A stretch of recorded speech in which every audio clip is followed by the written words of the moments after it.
হয়ে গেল সুন্দরী পাটিসাপটা।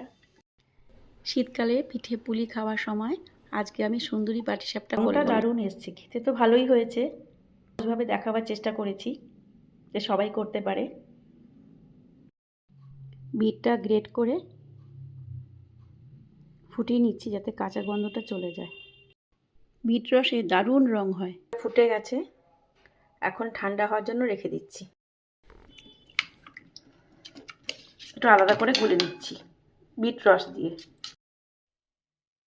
রং করা ব্যাটারটি কোনো পাইপিং ব্যাগে বা চামচ দিয়ে দিতে হবে। একটু শুকিয়ে গেলে সাদা গোলাটি দিতে হবে। তারপর যেইভাবে পাটিসাপটা করে সেইভাবে করে নিতে হবে। কোনো ফুড কালার ব্যবহার না করেই ঘরে বিট রস দিয়ে সুন্দরী পাটিসাপটা করেছি। আশা করি আপনাদের ভালো লাগবে।